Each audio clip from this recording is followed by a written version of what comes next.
Cambridge IELTS 8 by University of Cambridge ESOL Examinations, published by Cambridge University Press.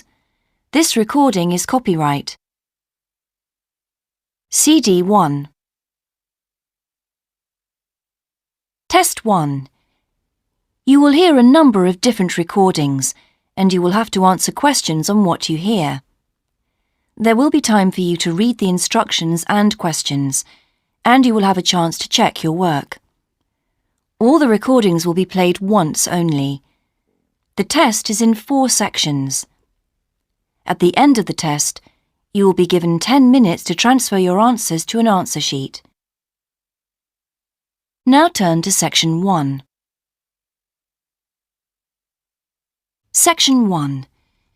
You will hear a conversation between 2 friends called George and Nina about a summer music festival.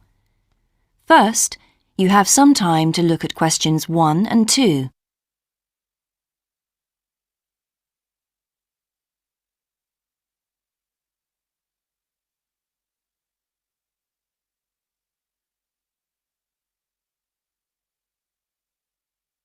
You will see that there is an example that has been done for you.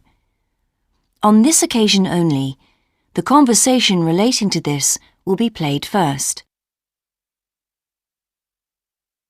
Hi, George. Glad you're back. Loads of people have phoned you. Really? I felt just like your secretary. Sorry. I went into the library this afternoon to have a look at a newspaper and I came across something really interesting. What? A book? No, a brochure from a summer festival, mainly Spanish music. Look, I've got it here. George says that he found a brochure from a festival, so B has been circled as the answer. Now we shall begin. You should answer the questions as you listen, because you will not hear the recording a second time.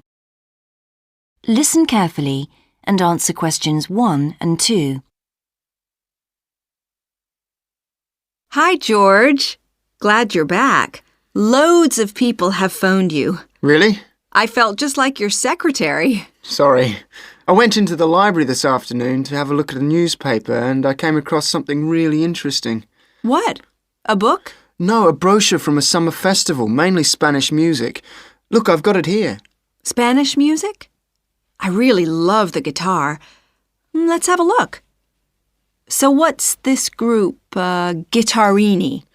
They're really good. They had a video with all the highlights of the festival at a stand in the lobby to the library, so I heard them. They play fantastic instruments, drums and flutes and old kinds of guitars. I've never heard anything like it before. Sounds great. OK, shall we go then? Spoil ourselves? Yes, let's. The only problem is there aren't any cheap seats. It's all one price. Well, in that case, we could sit right at the front. We'd have a really good view. Yeah, though I think that if you sit at the back, you can actually hear the whole thing better. Yes. Anyway, we can decide when we get there.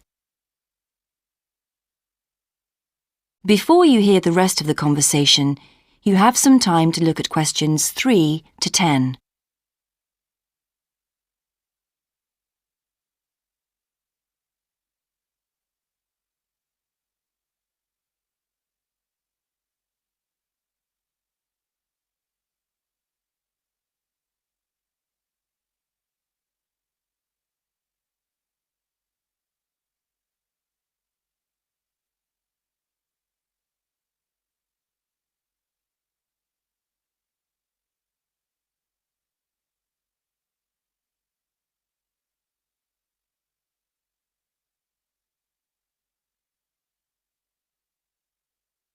Now listen and answer questions 3 to 10.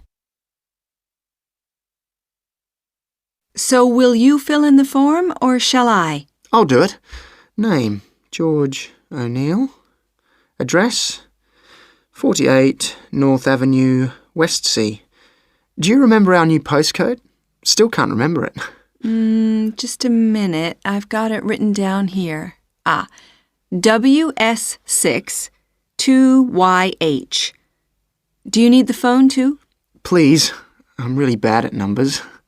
01674 553 242.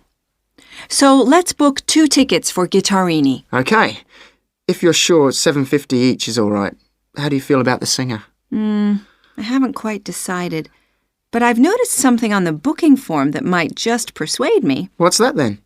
Free refreshments. Really? Yes, look here. Sunday, 17th of June. Singer. Ticket, £6, includes drinks in the garden. Sounds like a bargain to me. Yes. Let's book 2 tickets for that. So, what else? I'm feeling quite keen now. How about the pianist on the 22nd of June? Anna Ventura? I've just remembered that's my evening class night. That's okay. I'll just have to go on my own. But we can go to the Spanish dance and guitar concert together, can't we? Yes, I'm sure Tom and Kieran would enjoy that too. Good heavens, £10.50 a ticket. I can see we're going to have to go without food for the rest of the week. We'll need to book 4. Wish we were students. Look, children, students, and senior citizens get a 50% discount on everything. If only. That is the end of section 1. You now have half a minute to check your answers.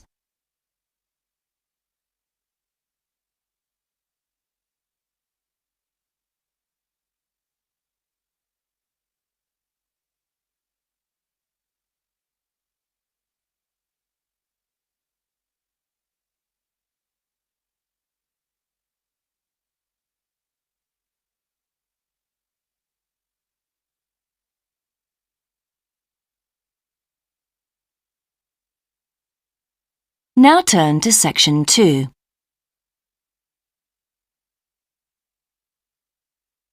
Section 2. You will hear the education officer of a dinosaur museum giving information to some teachers who are planning a school visit. First, you have some time to look at questions 11 to 15.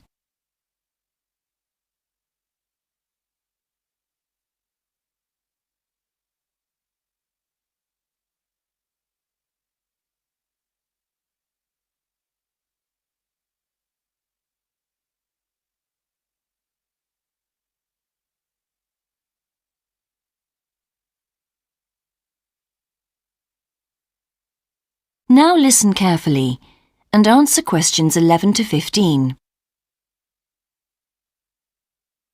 Hello, and thank you for asking me to your teachers' meeting to talk about the Dinosaur Museum and to tell you a bit about what you can do with your students there.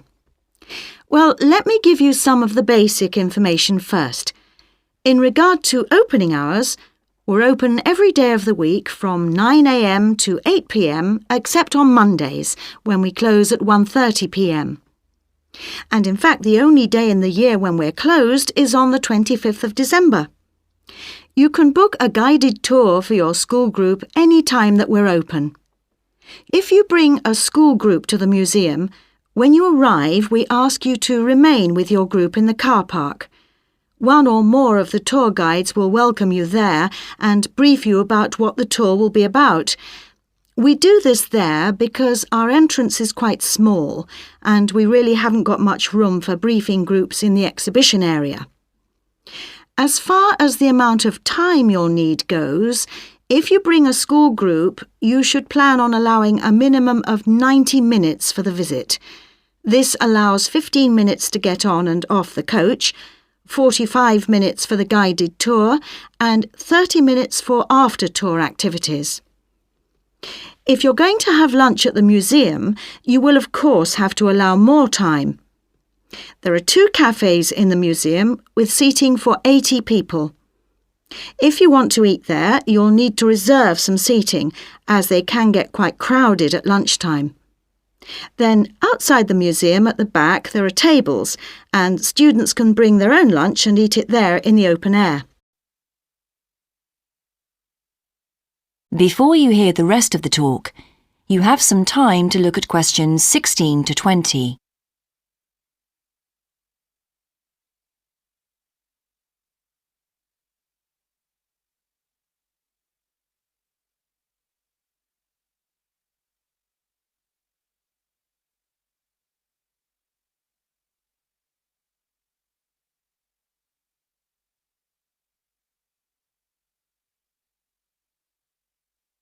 Now listen and answer questions 16 to 20. When the students come into the museum foyer, we ask them to check in their backpacks with their books, lunchboxes, etc. at the cloakroom before they enter the museum proper. I'm afraid in the past we have had a few things gone missing after school visits, so this is a strict rule. Also, some of the exhibits are fragile and we don't want them to be accidentally knocked. But we do provide school students with handouts with questions and quizzes on them. There's so much that students can learn in the museum, and it's fun for them to have something to do. Of course, they'll need to bring something to write with for these. We do allow students to take photographs. For students who are doing projects, it's useful to make some kind of visual record of what they see that they can add to their reports. And finally, they should not bring anything to eat into the museum, or drinks of any kind. There are also a few things that students can do after the tour. In the theaterette on the ground floor, there are continuous screenings of short documentaries about dinosaurs which they can see at any time. We used to have an activity room with more interactive things like making models of dinosaurs and drawing and painting pictures, even hunting for dinosaur eggs. But unfortunately, the room was damaged in a bad storm recently when water came in the roof, so that's closed at the moment. But we do have an IT centre where students have access to CD-ROMs with a range of dinosaur games. These games are a lot of fun, but they also teach the students about the lives of dinosaurs, how they found food, protected their habitat, survived threats, that kind of thing. And I think that's all I have to tell you. Please feel free to ask any questions if you would like to know anything else about. That is the end of section 2. You now have half a minute to check your answers.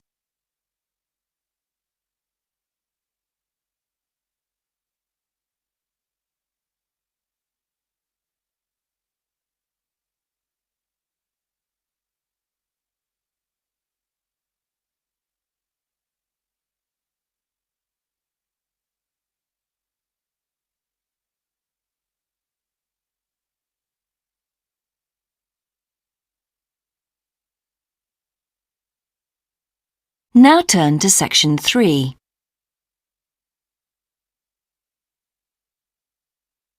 Section 3. You will hear a student called Sandra talking to her tutor about a draft proposal she has written for a competition. First, you have some time to look at questions 21 to 24.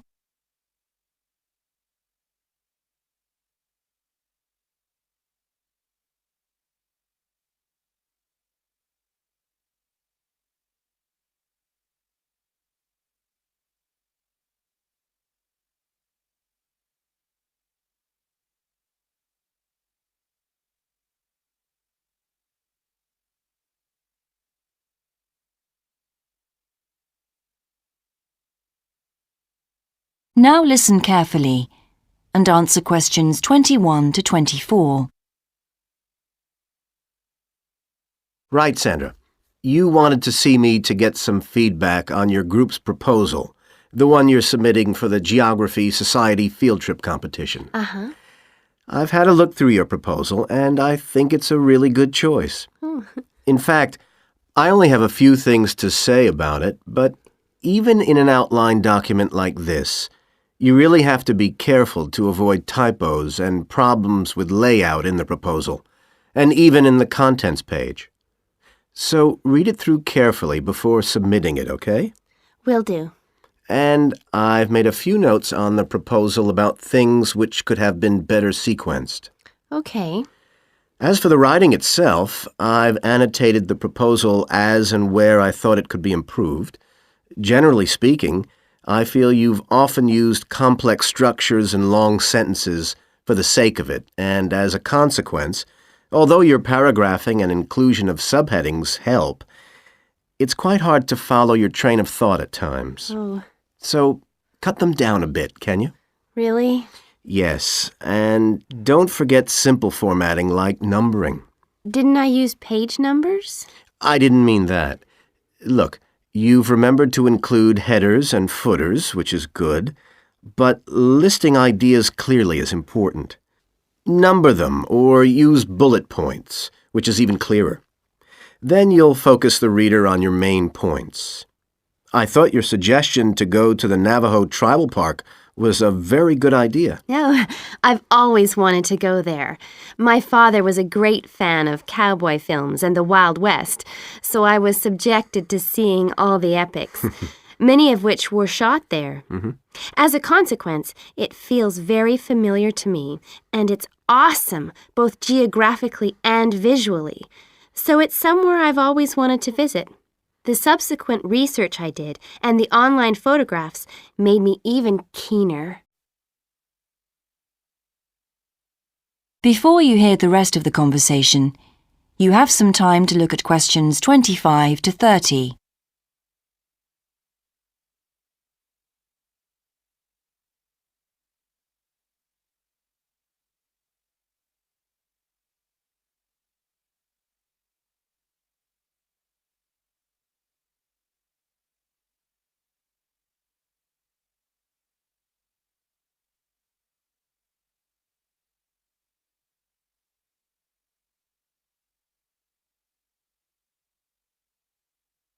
Now listen and answer questions 25 to 30.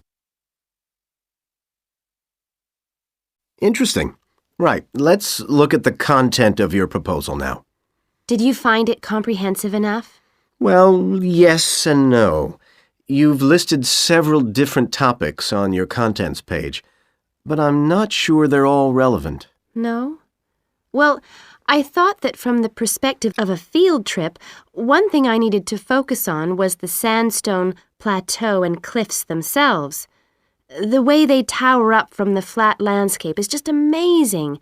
The fact that the surrounding softer rocks were eroded by wind and rain, leaving these huge outcrops high above the plain. It's hardly surprising that tourists flock to see the area. Well, yes, I'd agree with including those points. And then the fact that it's been home to Native American Navajos and all the social history that goes with that. The hardships they endured trying to save their territory from the invading settlers. Their culture is so rich. All those wonderful stories. Well, I agree it's interesting, but it's not immediately relevant to your proposal, Sandra, so at this stage, I suggest you focus on other considerations. I think an indication of what the students on the trip could actually do when they get there should be far more central, so that certainly needs to be included and to be expanded upon. And I'd like to see something about the local wildlife and vegetation, too. Not that I imagine there's much to see. Presumably the tourist invasion hasn't helped. Okay, I'll do some work on those two areas as well. But you're right, there's not much apart from some very shallow-rooted species. Although it's cold and snowy there in the winter, the earth is baked so hard in the summer sun that rainwater can't penetrate. So it's a case of flood or drought, really. So I understand. Now, before we look at everything in more detail, I've got a few factual questions for you.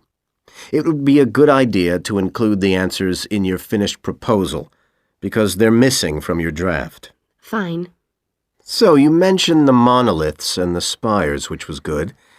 But what area does the tribal park cover? Do you know? 12,000 hectares, and the plain is at about 5,850 meters above sea level. Larger than I expected. Okay, where's the nearest accommodation? That's a practical detail that you haven't included.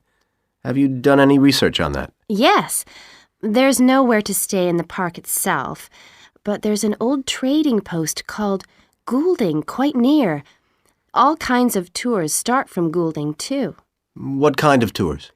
Well, the most popular are in four-wheel drive Jeeps, but I wouldn't recommend hiring those.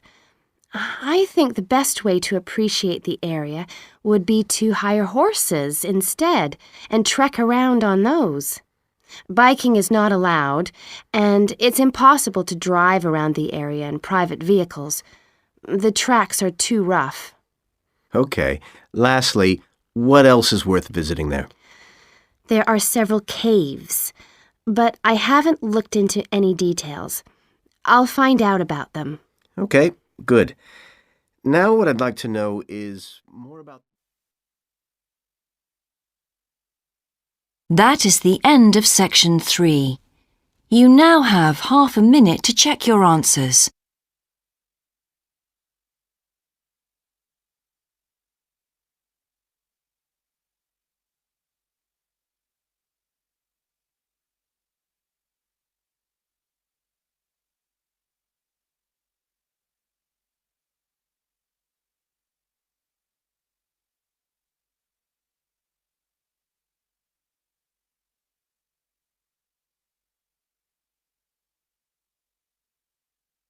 Now turn to section 4.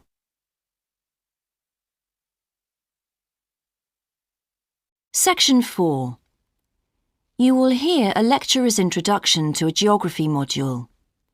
First, you have some time to look at questions 31 to 40.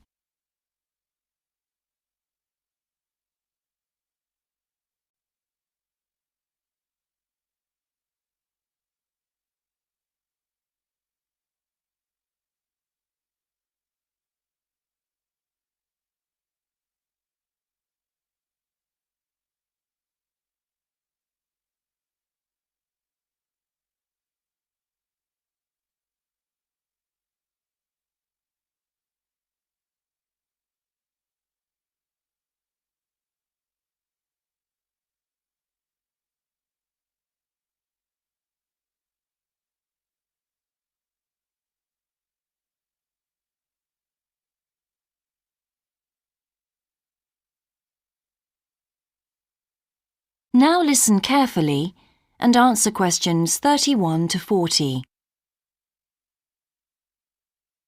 So, welcome to your introductory geography lecture. We'll begin with some basics. Firstly, what do we learn by studying geography? Well, we learn a great deal about all the processes that have affected and that continue to affect the Earth's surface. But we learn far more than that, because studying geography also informs us about the different kinds of relationships that develop between a particular environment and the people that live there. Okay, we like to think of geography as having two main branches. There's the study of the nature of our planet, its physical features, what it actually looks like, and then there's the study of the ways in which we choose to live and of the impact of those on our planet. Our current use of carbon fuels is a good example of that. But there are more specific study areas to consider too, and we'll be looking at each of these in turn throughout the semester. These include biophysical geography, by which I mean the study of the natural environment and all its living things. Then there's topography. That looks at the shapes of the land and oceans. There's the study of political geography and social geography too, of course, which is the study of communities of people. We have economic geography, in which we examine all kinds of resources and their use, agriculture, for example. Next comes historical geography, the understanding of how people and their environments and the ways they interact have changed over a period of time. And urban geography, an aspect I'm particularly interested in, which takes as its focus the location of cities, the services that those cities provide, and migration of people to and from such cities. And lastly, we have cartography. That's the art and science of map making. You'll be doing a lot of that. So, to summarise before we continue, we now have our key answer. Studying this subject is important because without geographical knowledge, we would know very little about our surroundings and we wouldn't be able to identify all the problems that relate to them. So, by definition, we wouldn't be in an informed position to work out how to solve any of them.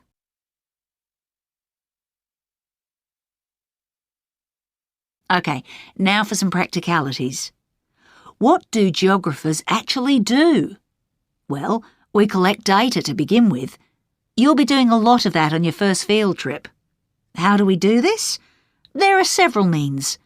We might, for example, conduct a census, count a population in a given area perhaps.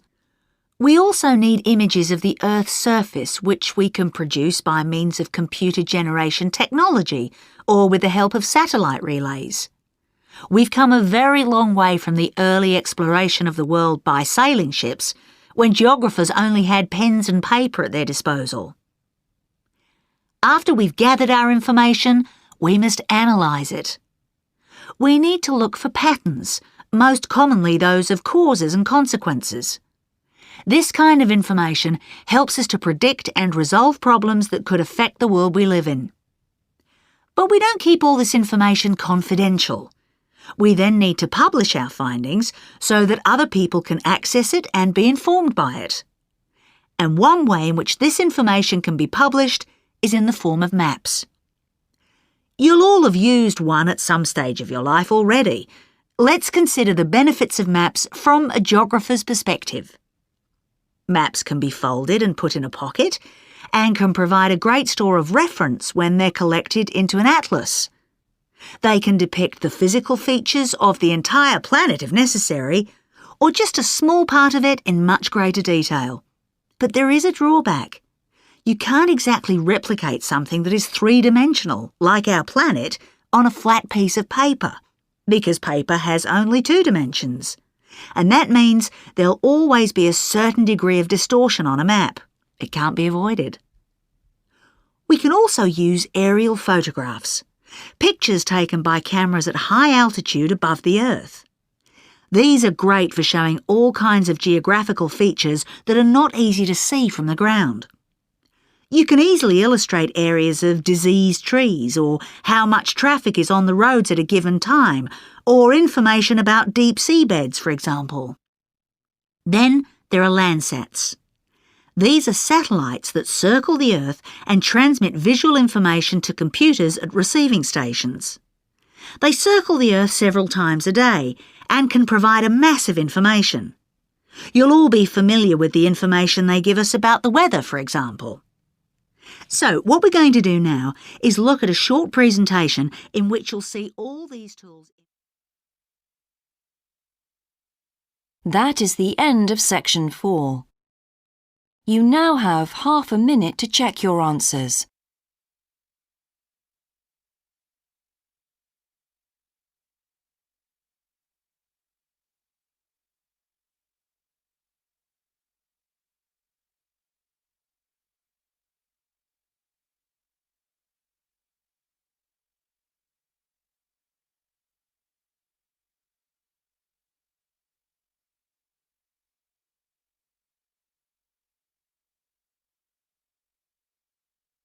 That is the end of the listening test.